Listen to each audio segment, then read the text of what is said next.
Hello, everybody. Orhan Mc Millan here with Manfulness Living.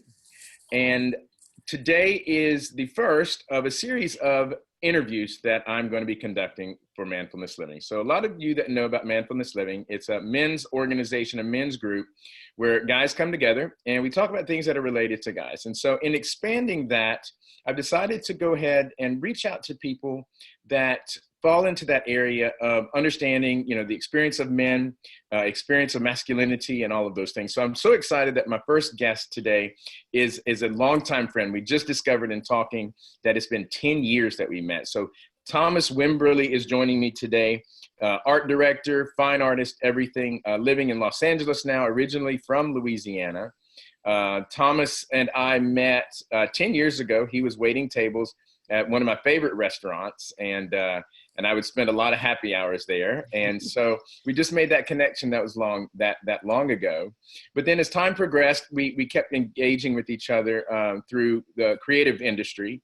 And recently I saw some things go up on social media that he had done on some creative art projects that he had done that are around nursing with COVID-19. And it inspired me to reach out to him again, just first of all, just to reconnect with someone that I admire and find to be a pretty remarkable guy. And then also to talk a little bit more about that. So that's what we're going to do. So Thomas, how are you doing today? Hey man, I'm doing good. Really appreciate you having me. Absolutely. So you are on West Coast, I am on Central Coast. So it's good morning for you, a little bit earlier than me. Yeah. And so that's good. So yeah, let's talk about that a little bit. I appreciate you being here. And so, as you and I have kind of talked about, I've been listening to you on a couple interviews and some things that really had kind of stood out for me. But let's talk about a little bit of the past and stuff. So tell me a little bit about what you do and, the creative things that you do and things like that. And then we'll go from there. Okay. Yeah, well, during the day, I'm an art director at an agency here in Los Angeles, Studio Number One, owned by Shepard Fairey. He's the artist and designer that did the Obama Hope poster years ago. And then also his Andre the Giant Has a Posse Street campaign. He's also probably better known for. But yeah, I'm an art director over here during the day. At night and on the weekends, I pursue my own kind of endeavors, whether that be fine art and paintings of that sort, or even working with different organizations to, do graphics for causes that I really appreciate, and some freelance work here and there. So it's a bit of a mixed bag, honestly, when it comes to everything that I do. But I think that'd probably be the easiest way to kind of sum things up. Art director by day, attempting to be a fine artist by night. Now, what was your early studies in? Was it fine art? Because see, mine, I actually wanted to be a fine artist. That's what I had gone. I mean, like throughout my high school, my best friend and I, but just my parents weren't of the mindset that a man should go into fine arts. I mean, it is what it is. My father was a electrician. My mother was a first generation Turkish woman here. It was just not going to be okay for them to do that. What about you? Were you more of the fine artist first or the graphic artist first? Definitely growing up, fine artist, because I didn't even know like what graphic design or a graphic artist really was until high school. But once I figured out what that was, I immediately kind of jumped on board for that.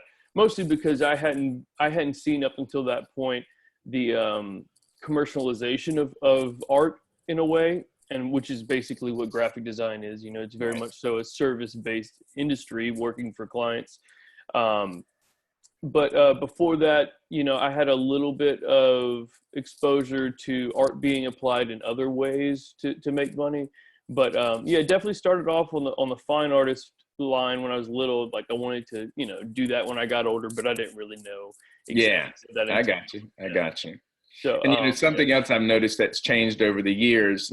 I've had like the design company for 20 years now, and I've noticed it morph over the decades. Honestly, and that's kind of weird for me to even say decades, that I have been around for decades, but I haven't.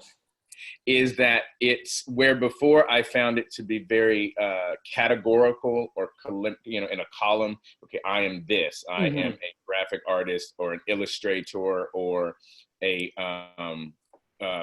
one of those things. Now I've discovered, especially I see in the last 5 to maybe even 8 years, it's more creative.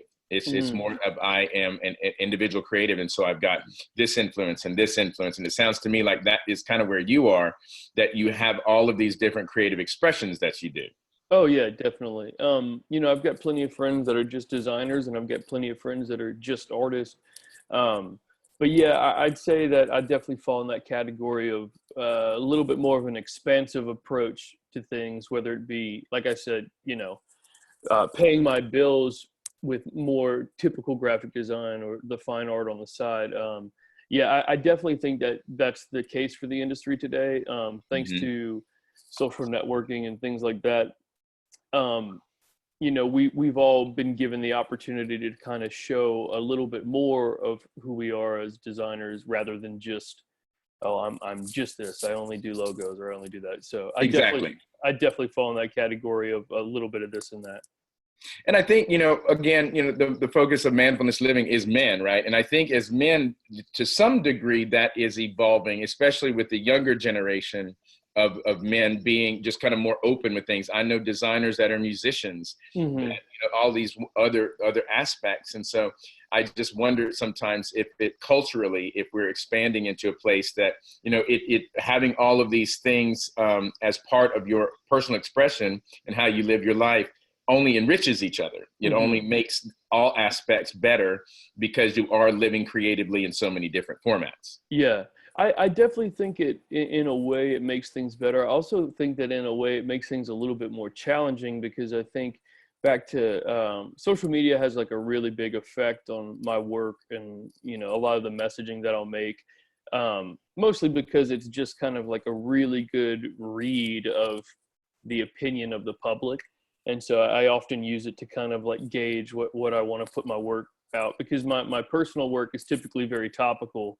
And so that being said, you know, it's funny because I feel like sometimes things can actually get watered down in that aspect, where it's like people will label themselves just a creative, and have their hands in a few different things. But sometimes I wonder if the title is more important than the actual work. And so I try to play an even line for myself where, you know, I'm a designer and an artist, basically, like at my core. It's just how that manifests itself, whether that be, like we had discussed earlier, the commercial work, which is more graphic design, or the fine art, which is my personal expression of myself. And so yeah, I totally agree. It's just like everything else. It's a double-edged sword. You know, there's pros and cons for sure. Absolutely. And you mentioned social media in there, and, you know, that's how you and I have, of course, known each other, you know, obviously, you know, from early days of waiting tables, but then as you entered into the creative world, we did some pitches together years ago. But interesting how it was two instances of social media that you were doing that caught my attention, and that's how it worked. Number one was back in 2016 when you began to do the graphic illustrations of the flood. And I mean, I even owned the T-shirt. I was trying to get the T-shirt from Baton Rouge to where I am now, so I could wear it for this interview today.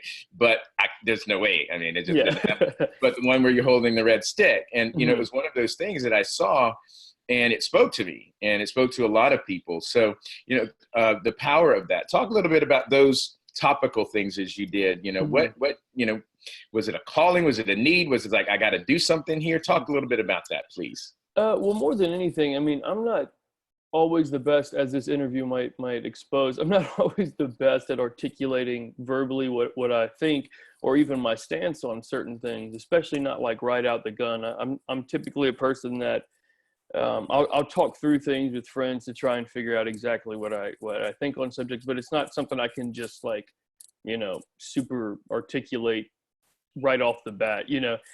So that being said, it was actually my current boss, Shepard Ferry, the exposure to his work, and a mentor that I had back home, Brad Jensen, that I realized that my work could speak for me, and that I could use that as an outlet of myself. So back to the flood image, you know, there was a bunch of artists that were doing flood related imagery, and all the money was kind of going towards helping these organizations. The funds from the shirt that I ended up developing went to the Baton Rouge Food Bank because they suffered a loss. But that was one of one of the first times that I found out like, oh, well, I want to help my community and I want to help these people. And I'd also wanted to give some kind of an image that people could rally behind, which I think was the intent of a lot of designers that were making shirts. But yeah, that was one of the first experiences where I realized that, aside from aesthetically pleasing work, which is typically what fine art is, I realized that I could create something that had like a little bit more of a direct message to it. And that really helped influence my path after that. Once I realized that with the right kind of formula, you could like target in on people and have them kind of pay attention, if you will. That's very good points in there. Something in that. I mean, it's kind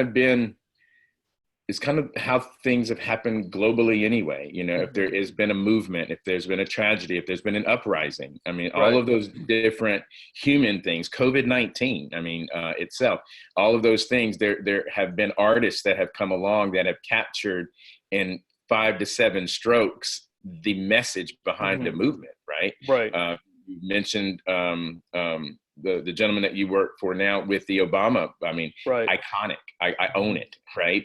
It was just the way that's been able to be done. Something else that stood out to me that you were saying is how you don't jump into a opinion or an answer. That I heard the word reflection in there. I'm going to pull that word out. That you do a lot of reflecting and before you form a strong vocal opinion. Did I hear that correctly?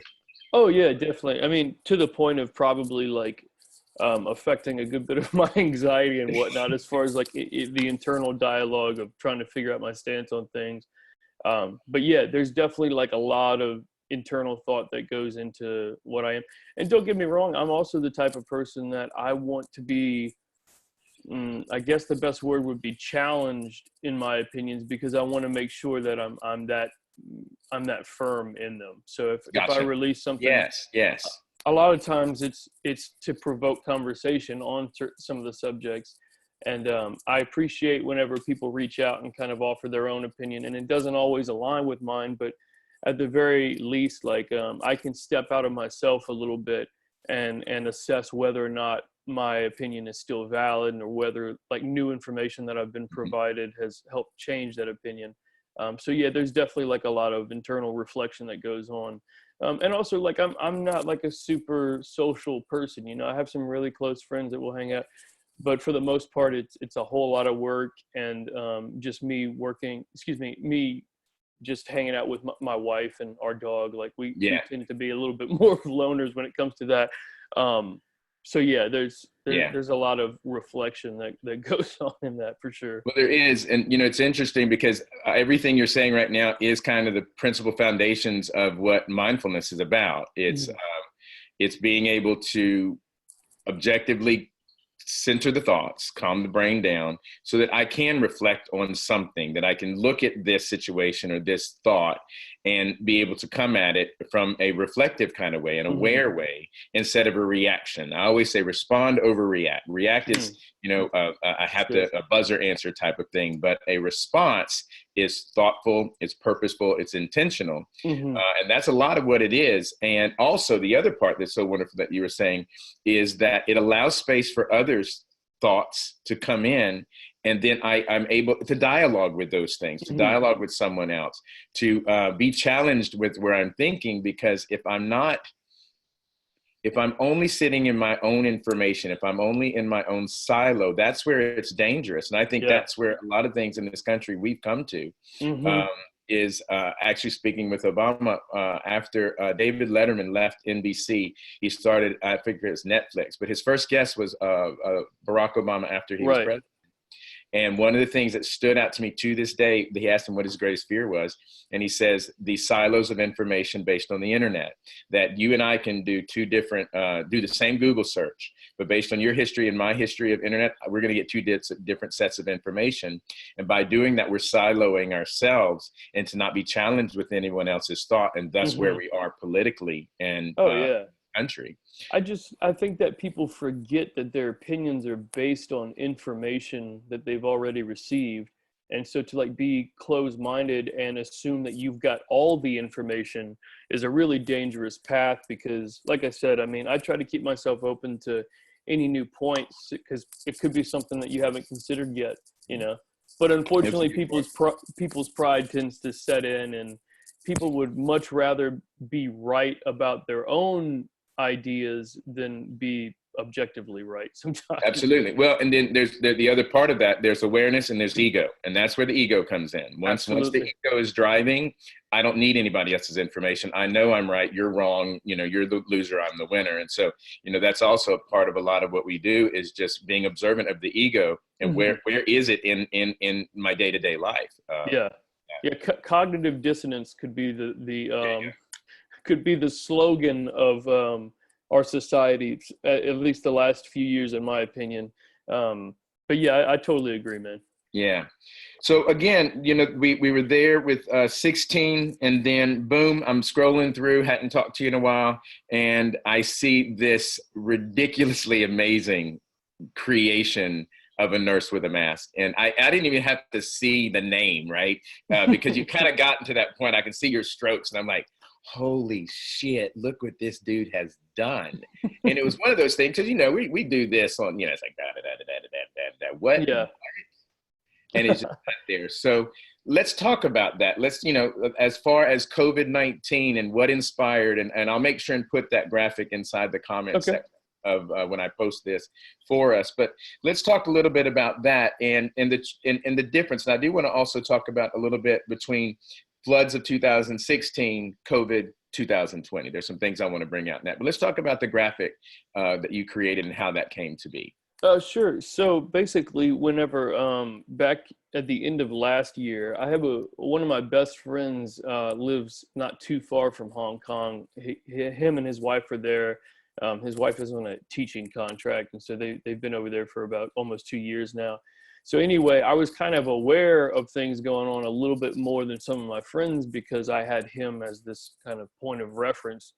But anyway, that being said, like, it just had me super nervous, and I just knew it was going to end up here. Just didn't know exactly when. And anyway, when it finally did, and when things finally kind of hit, and, you know, we realized that we were about to be quarantined, and, you know, social distancing was first taking its effect, I told my wife that I really wanted to make an image that like encompassed everything that was going on. Like I had mentioned, my work is typically very topical, and most of the point of that is, you know, like I said, to have a stance on things, and also to kind of speak on the current events. And so anyway, I told her, we were walking the dog, and I was just like, you know, I want to make something that is a positive image that people can kind of, you know, I guess rally around. And by people, I don't mean like, you know, the masses. I just meant like, I have a very meager following online. I was like, you know, I would just hope something, you know, people could. I want my 10 friends to like it. Yeah, exactly. You know, so I was debating on what I wanted to do, and I wanted it to be something, you know, pushing forward the working class is what everything started out with, the quote unquote essential workers that, you know, while the rest of us could afford to be quarantined, or maybe not afford to, you know, they didn't really have that choice. They were at the front lines of what was going on. And so anyway, it eventually manifested itself. I had my wife wear a mask. I was like, hey, let me take a photo of you in this mask, because I think like if I just do that, I can work with that. I'll figure out something else to plug into there. And one thing led to another. I took the photo of her, and I kind of put her in like a nurse's outfit. She's not actually in the medical industry, but she was just my place of reference.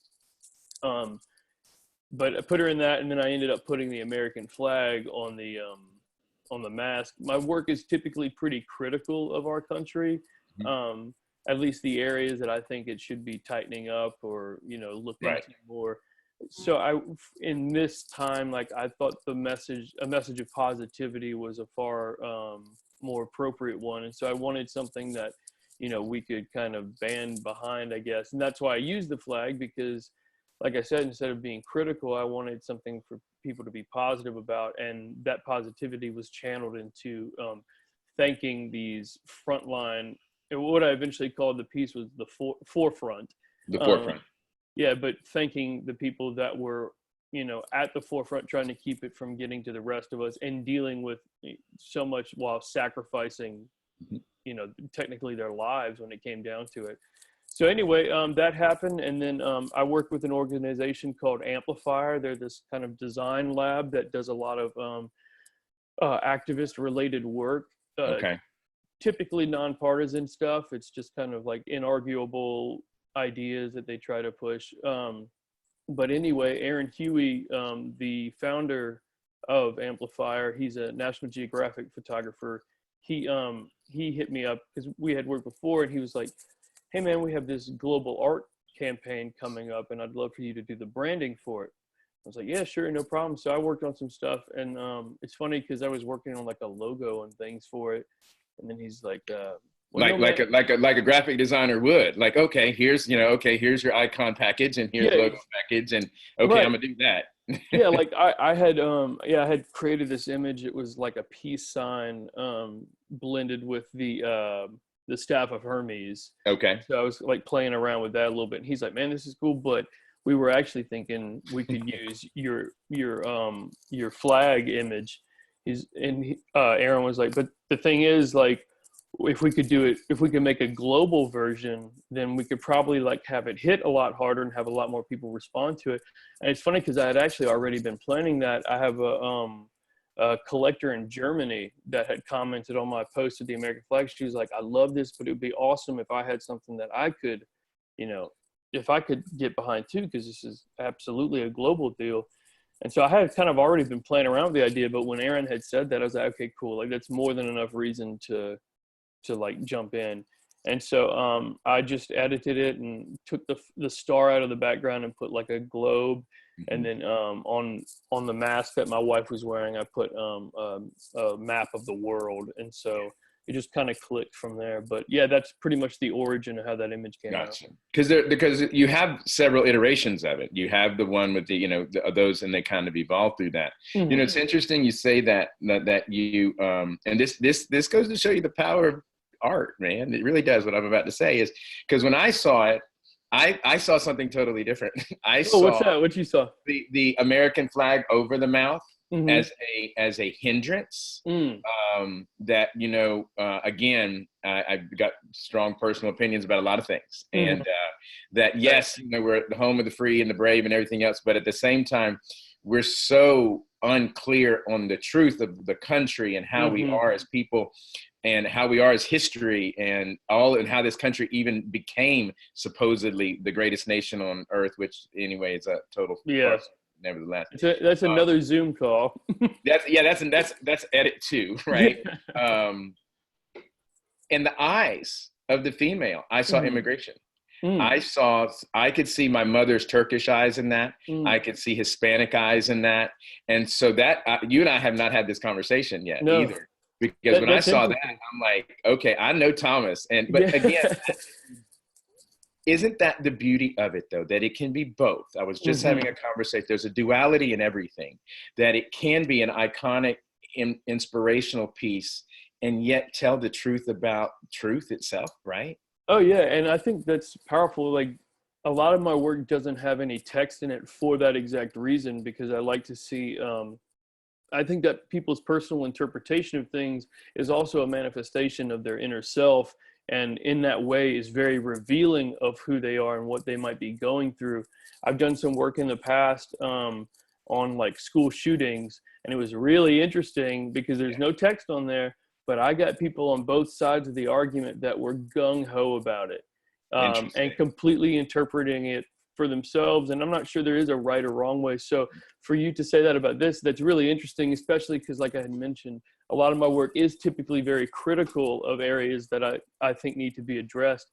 Right. So that's totally understandable. My wife, she is Caucasian, but she's she does have like some lineage where she's got like, you know, these dark eyes and things like that. So that's very interesting. That's funny. That's very encouraging as well, because I'm glad that, you know, people can see a little bit of personal things in themselves. Well, that's where you're able to enter whether it's a narrative, whether it's a story, whether it's you're able to enter into it from your perspective with your history and find a place in it. I mean, that's when it resonates. That's when it strikes with so many people, and allowing them the place to have this the space to kind of play around inside of something that is what, 5 colors. You know what I mean?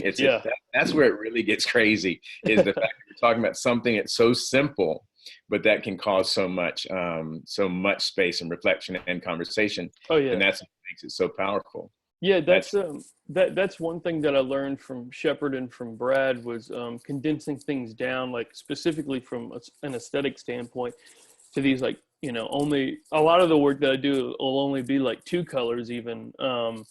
But I like to try and condense things down into their most digestible format so that you can really like get the hit across. And I totally learned that from my inspirations who do the same thing.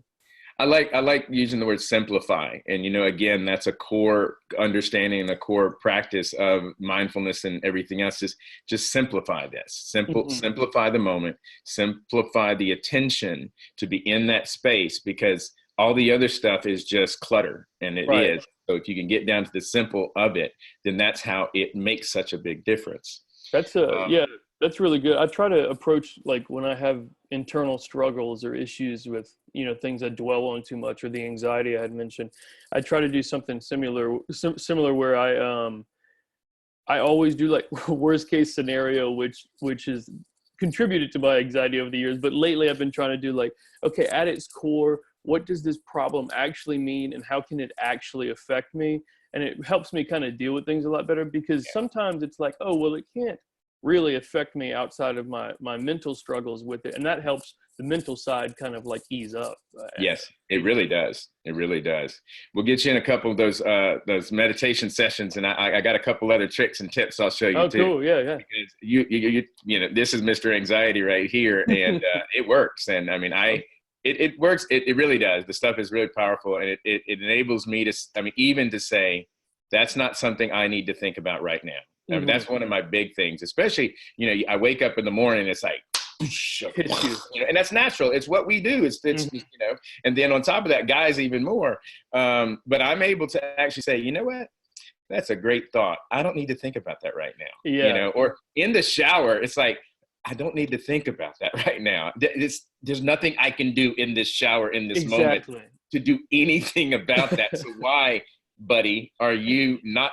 You know, let's just focus on, you know, getting out of here. Yeah, compartmentalization is something that took me a while, and I'm still constantly struggling with it. But exactly like you said, it's like, I can't affect change in this particular instance right now, so let's wait till I can to actually deal with it. It's that quote, like, if you worry, you just suffer twice. I've been trying to think about that a lot, you know. It is. And being easy with yourself, because it's a progress. That's one thing I always say. This isn't a destination. Nobody gets, I mean, let me back up. I have yet to meet any of the spiritual masters or any of the masters that have said, hey, I achieved it. I'm done. I got my blue ribbon certificate. It's the journey. It's always the journey, and there's always another level to it. And that's what makes it so exciting. You know, something else I wanted you to touch on, and this another thing stood out. I was listening to you on an interview a couple of weeks ago. You were talking about your father's influence. So one of the early inspirations for me in moving into this mindfulness thing, and even my own journey with my own father, was the role that fathers play with sons. You know, that crucial exchange of life, right? And so it really stood out to me, and I'd like you to talk a little bit more, was that when you were talking about as a child, that your father was a huge influence on your creativity, which for me, which stood out for me, was that my parents weren't, right? And so that it was interesting. But talk a little bit about that, and what you feel that some of that experience with a father that was like that helped you be where you are now. Sure. Well, yeah, my dad, just like a quick summary, went to school to be a draftsman, but eventually kind of I'm not sure he like really finished that program, and ended up going into like the automotive repair industry. But the initial passion that was pushing him to be a draftsman was still there. And so he instilled a lot of that in me, which manifested itself in like drawing at night, and then on the weekends, he would draw out like his plans for his shop that he wanted to put on the property, and I would draw cartoons and video game characters and stuff. But my father was a really creative person. I just, having grown up in the age before that I've had the benefit of like technology and social interaction and exposure to so many things. I'm not sure he was quite as aware of how that could manifest itself as a career or something along those lines outside of drafting. And so when that didn't work out, he kind of just put that on the side and only was able to live that out through his own personal endeavors. Once again, like on the nights and, any time that he had off after work. But one thing he always instilled in me was that whatever I ended up doing, my father was never one to push me into anything when it came to a career. He just wanted to make sure that I was taken care of. Like he wanted to make sure that whatever I did, he wanted me to go to school, not because he wanted me to be rich or anything like that, but he just didn't want me to go down the same path he did, which was one of, for lack of a better word, struggle. He made ends meet and he worked harder than anyone else that I've known my entire life, but he just wanted to make sure that I didn't have to kill myself in order to survive, basically. And he actually ended up suffering a few aneurysms and really changed his entire, he's in a bit of a handicapped state comparatively now. But his whole thing was always like, do what you love. And if you can make a living doing it, make sure you do, because otherwise you'll have to be like me and only live out your passions on your own time instead of like, your day job. And so that really pushed me to really figure out what it was I wanted to do with my life. And that ended up manifesting itself at a young age as, drawing like most other designers and artists. And then eventually in high school, I found out what graphic design was and just kind of jumped into that full force and went to school for that. And it's only been in the last few years that the fine art aspect has emerged itself as another form of expression for me and an outlet for my voice. But it's definitely because of my father's influence and, encouragement to find something that I love to do for my life, which is, I'm very, very thankful to say that at this point in my life, I absolutely love what I do. And I hope that I'm able to continue that. That's amazing. There's so much in that. That's interview 3, right? That's interview 3, Dad. But there is so much in that. And that also is one of the inspirations that inspired me to do this work is my friends that are fathers, and kind of in that duality of, career versus passion versus purpose. Something you said a second ago that really resonated with me is, doing something that you believe in on your own time. Well, that leads to the question, well, isn't all my time my own time? And what am I doing and why am I living? And where does this career thing come into place? And why, for some reason, as a society, do we put that first and not our lives first? Right. There really is a lot inside of that, that I come from the same background as well, and that influence, but it really gives us a chance to reflect as we're doing here is what is this life about? Okay, last time I checked, this life is about me living and me living well. Right. Visitor. Hello. Some bear just walked in. But it is. But yeah, I totally agree. And I'm very fortunate to be in a position where, like, as an artist and designer, I can kind of potentially appease that personal fulfillment during my day job. But I know not everyone, has that luxury. A lot of people, I'm not sure that every single plumber out there was gung-ho about doing that their whole life.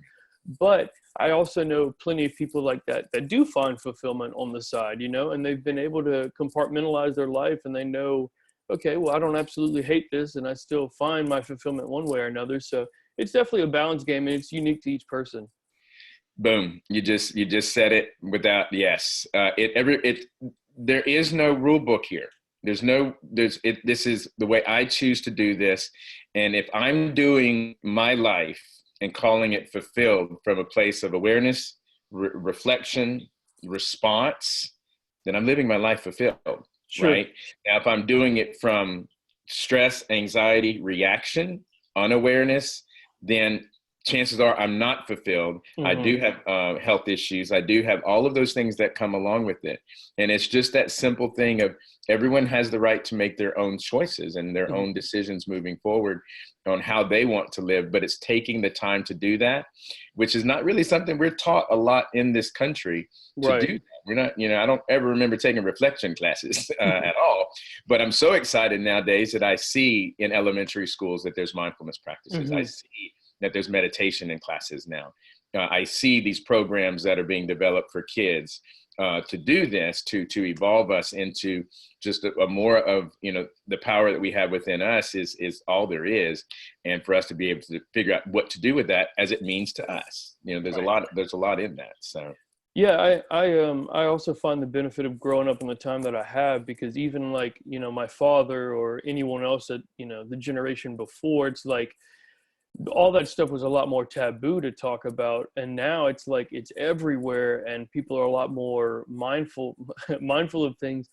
But I'm really excited about where we're going, because I think what's going to eventually happen is we will find the happy medium, which is, okay, well, this is what we talk about because we have to, but now it's so ingrained in the DNA of society. Well, hopefully eventually it will be, that it won't even be any different than talking about physical health. It'll just, and I think we're on our way there for sure, but I'm really excited about, the generations coming up now, because it's eventually going to be like, oh, well, it'd be weird not to talk about this stuff, It becomes part of the norm, or normal vernacular, the normal conversation, the normal stuff like that. I think, one of the many things that COVID-19 has brought to the forefront is the impact of mental health in isolation, is the impact of mental health in everything that we're currently dealing with right now, is the impact of mental health on not having an answer. That's the kicker for people is, our doctor, we don't know. You and I have no idea what's going to happen in 7 days from now. Exactly. Right? And that is very unnerving for most individuals, and especially men. What do you mean? I don't know. My decision-making process has been built on knowing to some degree. And fundamentally, I think that's what's shaken the shit out of everything. Oh, yeah. I mean, it's pulled the rug out of a lot of people. I mean, I have older friends that are in the same boat where they're just like really frustrated about what's going on. And I told Brooke, I was like, my wife Brooke, I told her, I was like, we just need to be prepared to like scrub 2020, because we don't have a clue what's coming up. Like, we just need to understand that the next year, or the rest of the year, in my opinion, is going to be full of uncertainty. I mean, I do think we will reach the new norm, but like you're saying, like, I don't think a lot of people have accepted the fact that it's going to be a new norm and not exactly what it was before. But it's also, there's a lot of good things that can come out of this. This is an opportunity that humankind has not been afforded in my own lifetime, in my opinion, where it's like globally we are fixated on an issue, and like it really could, if we utilize it from stances on the environment to like you're saying, personal mindfulness and the economy in general. There are so many areas that we are able to kind of really fix if we wanted to, or start to. So it'll be interesting to see what we actually. I agree. I mean, access to healthcare, access to internet communications. Where do careers fit into our lives? And what model of career were we doing? We had to, go to work every single day, go to an office, appear here, sit here from 8 to 5, and then go home. Where does the family role play into that? All of those things have been shaken to the very core of that.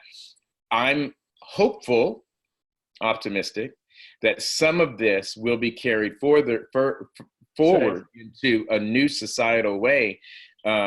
We'll see. And I think that's why it's important for people like you and me and us to have these conversations openly and courageously about where I'm not going back to that. And, I'm just not. And we technically can't a lot of these aspects, which people, like you're saying, you've accepted that. There's so many people that haven't. So we'll see how that manifests itself. But I totally agree. I mean, there's a real chance here to do some serious good and to move forward in a better path. So I'll save my capable of it. We'll see. Go ahead. What were you saying? Oh no, I was just saying we're capable of change. Let's just see whether or not we do it. Absolutely. I'll save my theory about us being parasites on the planet, and this is really just Mother Nature doing a cleansing. I'll save that for a different interview. But I have pages of stories Oh, I believe it. about oh, we're the parasites. We're about to get eradicated. So, Right. Well, I mean, I don't think it really clicks with people, like the damage that we do as a whole, and I'm unfortunately, gonna back that up with, I think we have taken responsibility of what we do as individuals, what mm-hmm. my one body has done in so many areas. Right. Trash, recycle, energy consumption, food consumption, Mm-hmm. everything else. One person, not even collectively, Right. what our individual responsibility is. So, Oh, definitely. No, that's a very good point. well, man, I have appreciated your time today. I feel like Great. you and I could just keep on going and nobody cares. They're like, God, there's 8 hours and they're still talking. Good Lord, get them off of there. Get YouTube, cancel them. Yeah. But I have a feeling we'll have another conversation soon. I'd hope that would be good for you. Yeah, that sounds great. Just, I'm excited for you. Keep it going and keep speaking truth to power. And it always, you just never know. It's one of my fundamental things is, I try to be as present as possible wherever I am, mm-hmm. because you just never know when meeting someone is going to be, what that means, someone, meeting you, waiting tables or bartending at, J. Alexander's. And here we are 10 years later, so right. It is the importance of being present in those moments and stuff. Absolutely. So, good talking to you, my brother. It was great. Really appreciate it. Take care, be well. And I know we'll be talking again soon. Thank you, Thomas. Sounds great. Take care, man. Bye-bye.